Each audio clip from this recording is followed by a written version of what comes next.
하나님 말씀 함께 봅니다. 함께 보실 하나님 말씀은 시편 1편 1절에서 6절 말씀입니다.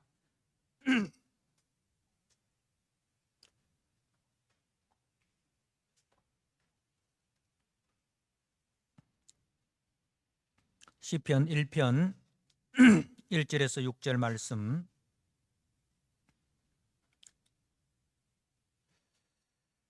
주신 말씀을 봉독드립니다. 복 있는 사람은 악인들의 꾀를 따르지 아니하며 죄인들의 길에 서지 아니하며 오만한 자들의 자리에 앉지 아니하고 오직 여호와의 율법을 즐거워하여 그 율법을 주야로 묵상하는도다. 그는 시냇가에 심은 나무가 철을 따라 열매를 맺으며 그 잎사귀가 마르지 아니한 같으니 그가 하는 모든 일이 다 형통하리로다. 악인들은 그렇지 아니하며 오직 바람에 나는 겨와 같도다.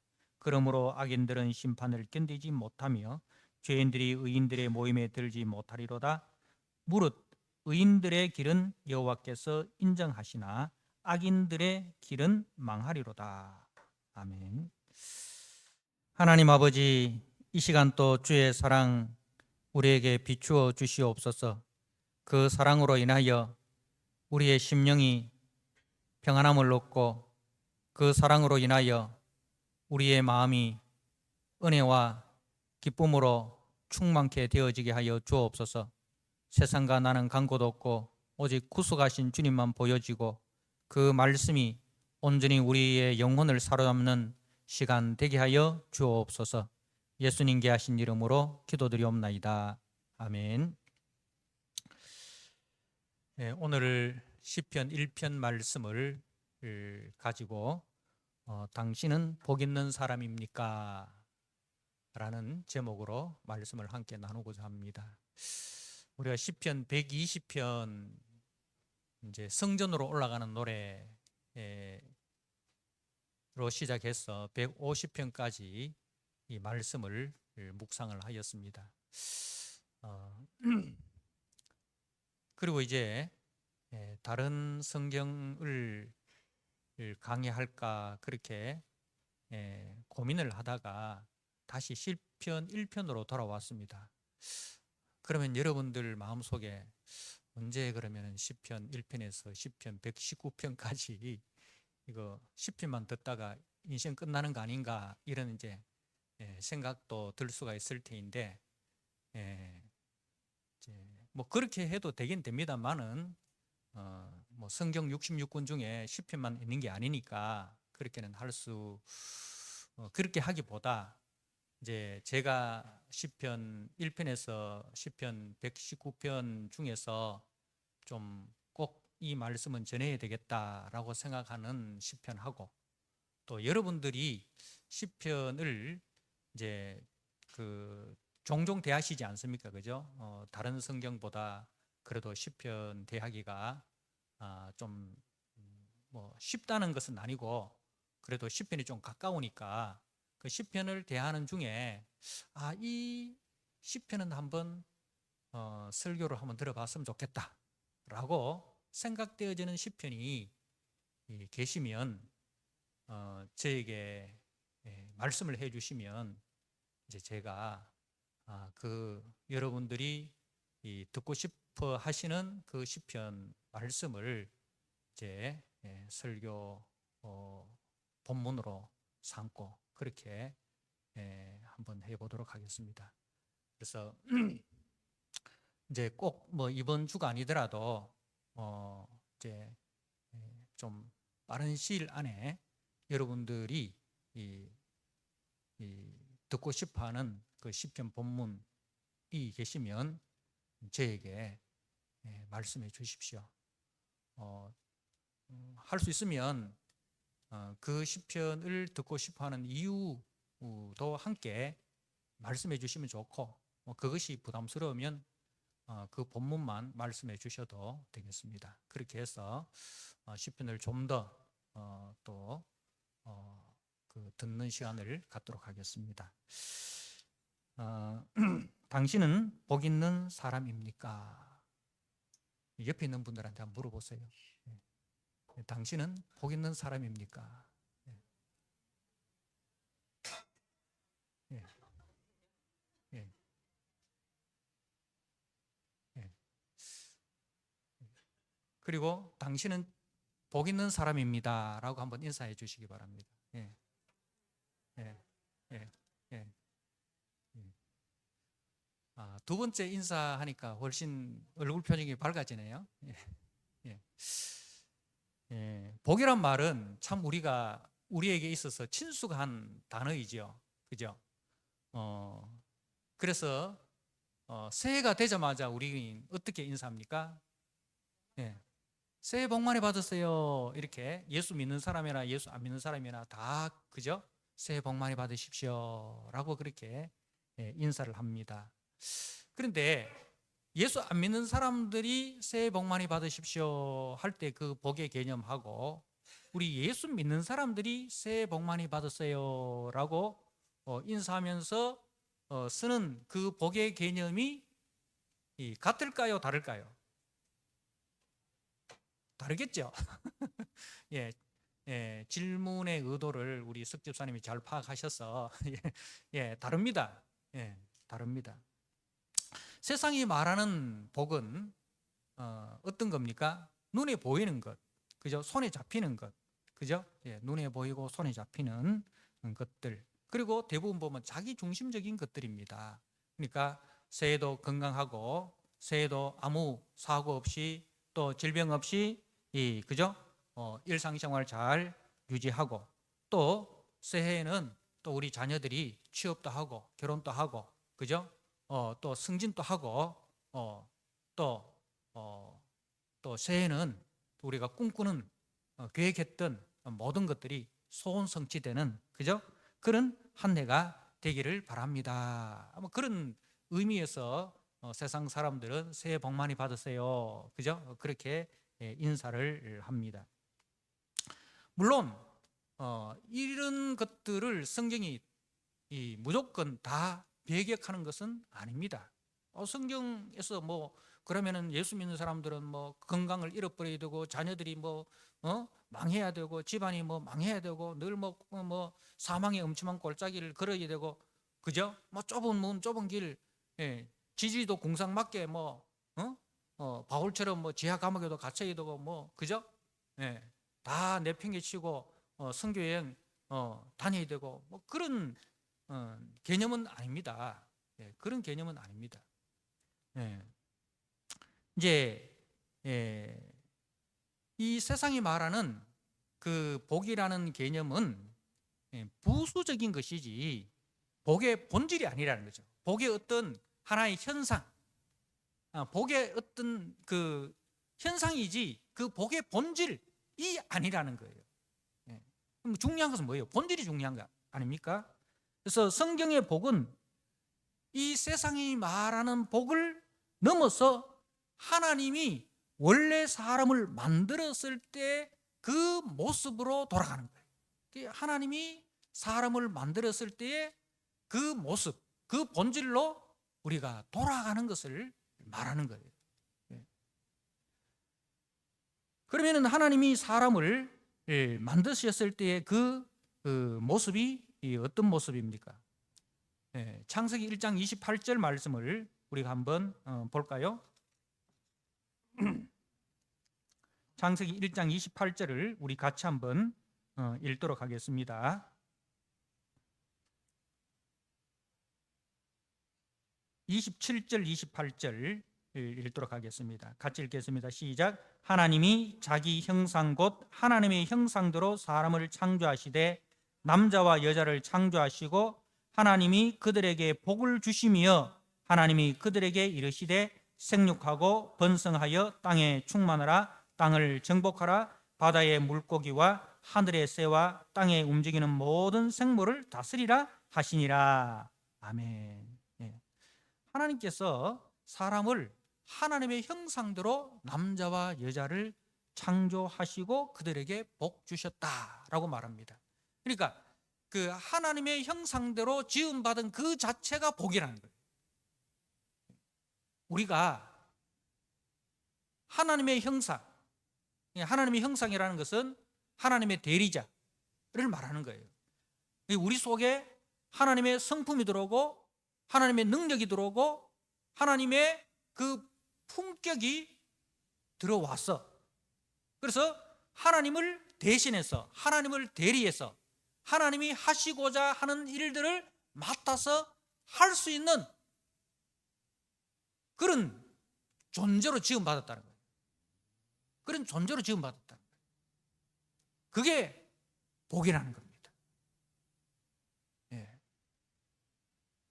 성경이 말하는 복은 우리가 하나님의 형상으로 지음받은 것, 하나님의 대리자로 지음받은 것.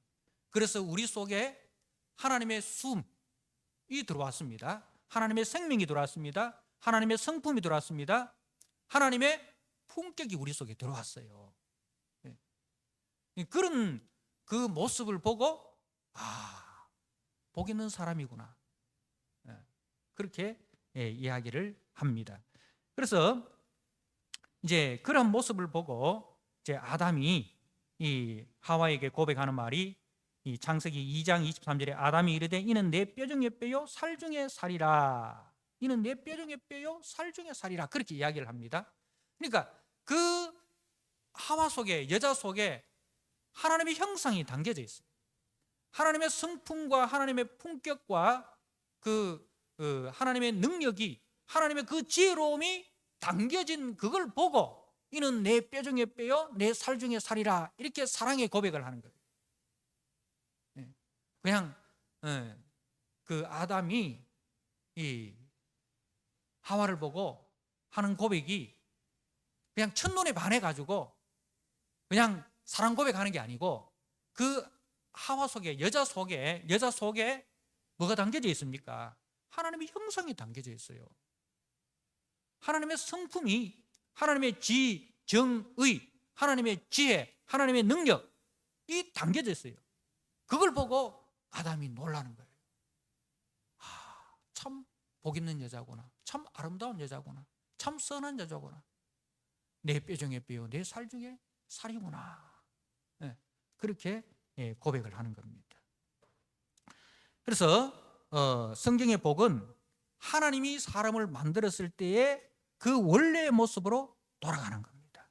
그래서 우리 속에 죄의 성품이 사라지고 죄의 소욕이 사라지고 우리 속에 하나님의 성품이 회복되고 또 하나님의 그 지정의, 이 하나님의 그 품격을 우리는 인격이라고 합니다.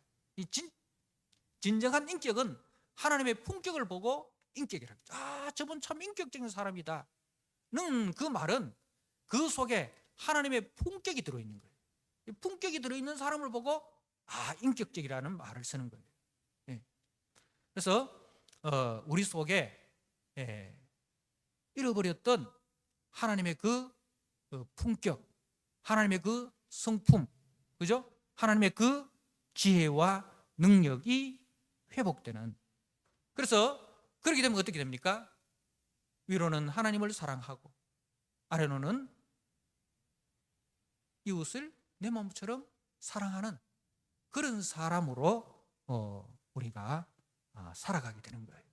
그런 사람을 보고 복 있는 사람이라는 거예요.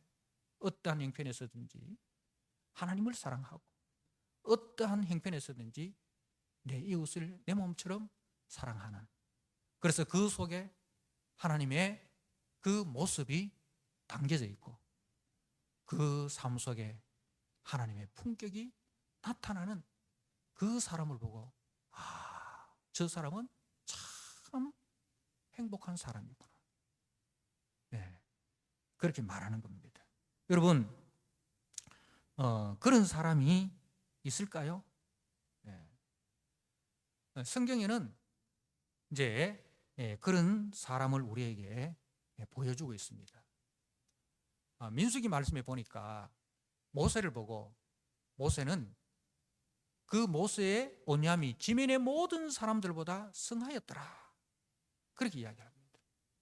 그 모세는 이제 광야 40년을 거쳐서 하나님 앞에 부름받고 난 이후에 모세의 그 성품이 바뀌었었어요.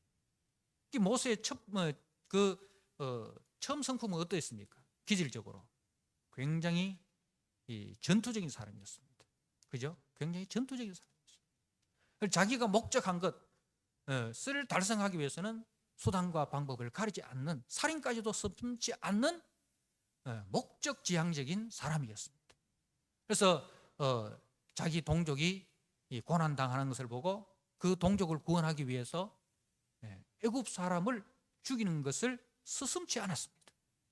그래서 자기 목적을 달성하기 위해서는 살인까지도 감행하는 그런 목적지향적인 사람이었어요. 근데 나중에 이제 모세가 하나님을 만나고 그 출애굽 40년을 이제 백성들을 인도할 때 어떻습니까? 그 옛날 성격이 다 죽었습니다. 그 옛날에 그 목적 지향적인, 목표 지향적인, 그래서 그 목표를 달성하기 위해서 심지어는 사람까지 죽이는 수단 방법을 가리지 않았던 그런 모습은 온데간데 없고, 그 속에 하나님의 온유함이 담겨져 있습니다. 사람들이 자신을 향해서 돌을 던지고 자신을 향해서 욕을 할 때 항상 어떻게 합니까? 하나님 앞에 엎드립니다. 하나님 앞에 엎드려서 하나님께 기도하고, 또 그들을 위해서도 중보자로서의, 그죠? 중보자로서의 그들의 죄를 다 안고 하나님 앞에 나아가는 거예요. 근데 신약에 보면 또 어떤 분이 계십니까? 나는 마음이 온유하고 겸손하니 나의 멍에를 메고 내게 배우라. 마태복음 11장 29절에 예수님께서 우리에게 하시는 말씀이, 나는 마음이 온유하고 겸손하니 나의 멍에를 메고 내게 배우라. 그 예수님이 바로 하나님의 형상 그 자체 아닙니까? 그죠? 예수님이 하나님의 형상 그 자체입니다. 그래서 팔복에 예수님이 하신 그 팔복은 바로 예수님의 모습입니다. 마음이 가난한 자는 복이 있나니 천국이 저희 것이요. 애통하는 자는 복이 있나니, 온유한 자는 복이 있나니, 의에 줄이고 목마른 자는 복이 있나니, 긍휼히 여기는 자는 복이 있나니, 마음이 청결한 자는 복이 있나니, 화평케 하는 자는 복이 있나니, 의를 위하여 핍박받는 자는 복이 있나니 천국이 저희 것입니다. 누구를 묘사한 거예요? 예수님을 묘사한 거예요. 예수님을 묘사한 거예요. 그래서 이제 예수님이 하나님 나라의 왕이고, 그리고 하나님의 백성들을 부르시잖아요. 그죠? 그 팔복의 산상순을 듣는 대상들은 전부 다 천국 백성이에요. 천국 백성은 누구를 닮아야 됩니까? 천국의 왕이신 예수님을 닮아야 돼요. 나는 이런 왕이다. 너희들은 내 백성이니 나의 이런 모습을 닮아야 된다는 거죠. 그게 천국 헌장인 거예요. 그래서 바울도 우리에게 어떻게 이야기합니까? 빌립보서 2장 5절에 너희 안에 이 마음을 품으라. 곧 그리스도 예수의 마음이니. 예수의 마음을 품는 것. 그래서 바로 시편 1편에 이 복 있는 사람의 원형은 바로 우리 주 예수 그리스도이십니다. 그래서 우리가 시편 1편을 볼 때 이것은 예수님의 모습이구나. 예수님의 모습이구나. 그리고 예수 안에 있는 나의 모습이구나. 예수님께서 기대하시는 나의 모습이구나. 교회의 모습이 이러하구나.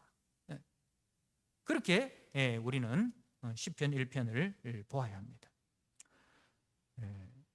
이제 주님의 십자가 대속의 은혜로 그의 몸된 교회로 세움을 입은 우리 교회의 머리 대신 예수 그리스도를 배우고 그 그리스도를 닮아서 이 땅에 보여지는 예수로 살아가야 하는구나. 이런 사람을 향하여 주님은 참으로 복 있는 자라고 칭찬을 하십니다.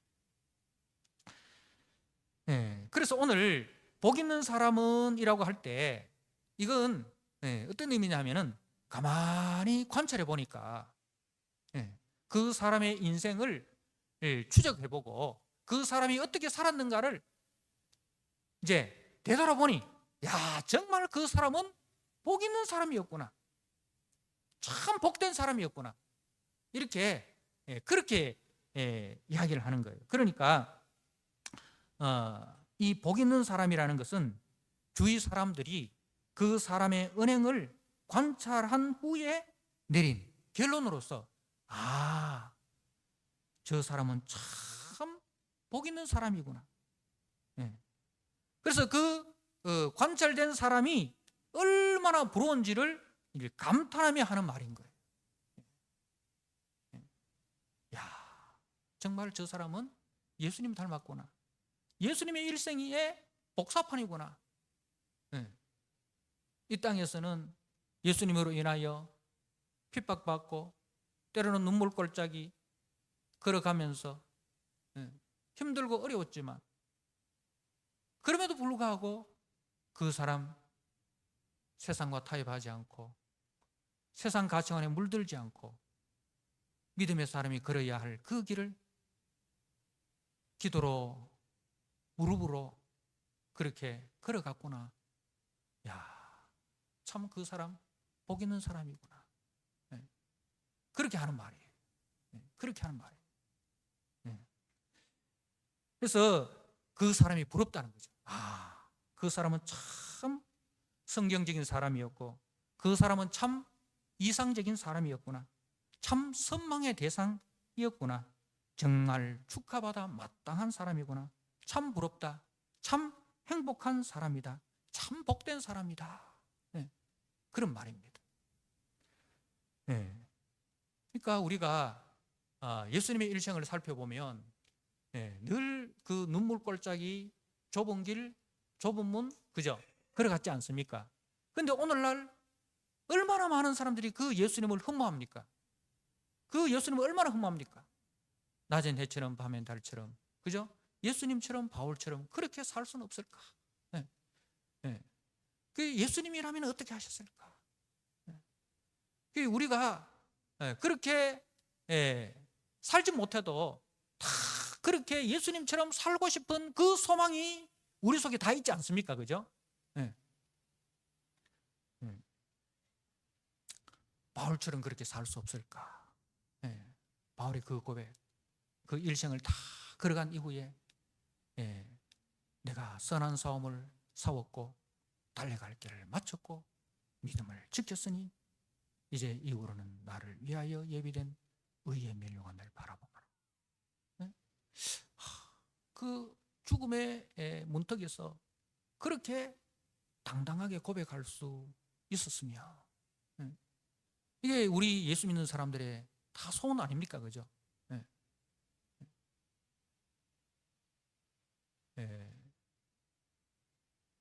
그래서 이제 우리 찬송가에 보면 사철의 봄바람 불어 있고, 행복한 가정이 어떤 가정입니까?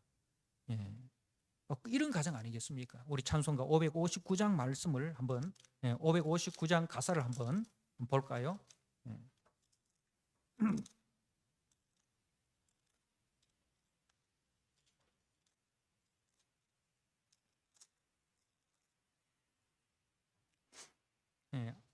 정말 복된 가정이 어떤 가정인가? 사철의 봄바람 불어 있고 하나님 아버지 모셨으니 믿음의 반석도 든든하다. 우리 집 즐거운 동산이라. 어버이 우리를 보이시고 동기들 사랑에 뭉쳐 있고 기쁨과 서름도 같이 하니 한간의 초가도 천국이라. 아침과 저녁에 수고하여 다 같이 일하는 온 식구가 한 상에 둘러서 먹고 마셔 여기가 우리의 낙원이라. 고마워라 임마누엘. 예수만 섬기는 우리 집. 고마워라 임마누엘. 복되고 즐거운 하루하루. 여러분, 이 찬송을 부르면 어떻습니까? 마음이 얼마나 행복합니까? 그죠? 야, 정말 우리 가정도 이런 가정 되었으면 좋겠다. 이런 부모님 모시고 이런 자녀들과 함께 정말 이 찬송이 우리 가정의 신앙의 고백이 되고 감정이 되었으면 좋겠다. 예. 그런 생각이 안 듭니까? 그죠? 예.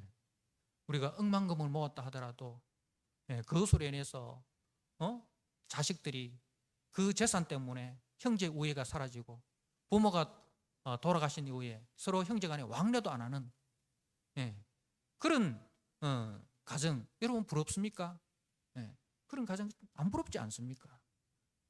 초가상간이라도 예수님을 주인으로 모시고 형제간에 그죠? 우애 있게 동기간에 서로 기쁨도 같이 하고 서름도 같이 하고 그죠? 자, 그리고 우리가 199장 어떤 부모가 되기를 원합니까? 이 복된 부모의 모습을 우리가 한번 보도록 하겠습니다. 199장입니다. 나의 사랑하는 책 비록 헤어졌으나 어머니의 무릎 위에 앉아서 재미있게 듣던 말 그때 일을 지금 또 나는 잊지 않고 기억합니다. 옛날 용맹스럽던 다니엘의 경험과 유대 임금 다윗 왕의 역사와 주의 선지 엘리야 바람 타고 하늘에 올라가던 일을 기억합니다. 예수 세상 계실 때 많은 고난 당하고 십자가에 달려 죽임 당한 일 어머니가 읽으며 눈물 많이 흘린 것 지금까지 내가 기억합니다. 그때 일은 지나고 나의 눈에 하나오 어머니의 말씀 기억하면서 나도 시시때때로 성경 말씀 읽으며 주의 뜻을 따라 살려 합니다. 귀하고 귀하다. 우리 어머니가 들려주시던 재미있게 듣던 말 이 책 중에 있으니 이 성경 심히 사랑합니다. 여러분 이제 우리 자녀들이 그죠? 우리가 예수 잘 믿고 자녀들을 믿음으로 잘 인도하고 난 이후에 천국 가 다음에 우리의 묘지에 자녀들이 이 찬송 부르면서 그 어머니를 기억하고 아버지를 기억하면서 그 어머니가 들려주시던 아버지가 들려주시던 그 말씀 그것이 이 자기의 마음에 표지가 되어가지고 그죠? 정말 어머니 아버지 감사합니다. 나에게 이 세상에 억만봉 물려준 것보다도 이 귀하고 귀한 믿음 물려주셔서 이 믿음 붙들고 내가 살아갈 수 있어서 참 감사합니다. 내가 힘들고 어려울 때 넘어지지 않고 그래도 이 말씀 붙들고 살아갈 수 있었던 것은 그 어머니의 눈물의 기도와 아버지의 그 눈물의 기도가 있었기 때문에 내가 그렇게 걸어갈 수 있는 능력이 거기서 나왔습니다. 엄마 아버지 감사합니다. 나에게 금보다 귀한 이 믿음 물려주셔서 참 감사합니다. 그 고백으로 그죠? 이 찬송 부르면 그게 우리 부모의 행복 아니겠습니까? 그죠? 기쁨 아니겠습니까? 그래서 오늘 이 시편 1편에 복 있는 사람은 바로 이 삶을 살다간 그 사람을 이제 기억하면서 그 사람 참 복 있는 사람이었습니다. 그 사람은 참 믿음의 사람이었습니다. 정말 내가 믿음으로 신앙의 나의 표지로 삼고 싶은 그런 분이었습니다. 나도 그분의 신앙을 본받아서 나 그렇게 살고 싶습니다. 그런 의미에서 이제 오늘 이 복 있는 사람은 이렇게 시작하는 거예요. 여러분의 기억 속에 그런 분이 계십니까? 그런 분을 더 닮으시고 또 그런 분이 계시지 않는다면 여러분이 바로 누군가에게 그분은 참 복 있는 사람이었습니다 라고 기억되어지는 그런 은혜가 있으시길 주님의 이름으로 부탁드립니다. 아멘. 하나님 아버지, 오늘 말씀을 통해서 성경이 말하는 복이 무엇인가를 우리가 살펴보았습니다. 세상이 말하는 복은 하나의 부수적인 것이지 복의 본질이 아니었습니다. 복의 본질은 바로 복의 근원 되시는 하나님 아버지를 닮은 인생입니다. 하나님의 형상으로 지음받은 그 속에 하나님의 성품이 있고 그 사람에 하나님의 능력이 있고 그 사람 속에 하나님의 품격이 있어서 위로는 하나님을 사랑하고 아래로는 내 이웃을 내 몸과 같이 사랑하는 삶을 살아가는 그 사람이 참 복 있는 사람이었습니다. 우리 예수님이 참 복 있는 사람이었습니다. 아버지 하나님 앞에 죽기까지 순종하셨고 또 원수된 우리를 위하여 자기 목숨까지 내어주셔서 우리를 구원하시는 이웃사랑의 참 본을 우리 예수님이 보여주셨습니다.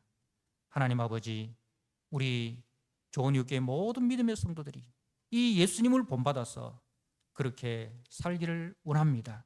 그래서 우리가 이 세상 떠나고 난 이후에 우리의 믿음의 후배들이, 우리의 믿음의 자녀들이 우리를 추억하면서 그분은 참 복 있는 사람이었다, 그분은 선한 싸움을 싸웠고 그분은 달려갈 길을 마쳤고 그분은 의의 멸류관을 확실히 받은 사람이었다, 그렇게 우리를 기억하고 또 우리의 신앙을 본받아서 우리의 믿음의 경주를 함께 달려갈 수 있는 그런 믿음의 선배로 우리가 다시 한번 결심하는 참 복 있는 사람으로 우리가 다 서게 하여 주옵소서. 그렇게 우리 자녀들에게 기억되고 우리 성도들에게 기억되어지는 우리 좋은 육교의 모든 성도님들이 되도록 주님 복내려 주시옵소서. 예수님께 하신 이름으로 감사하며 기도드리옵나이다. 아멘.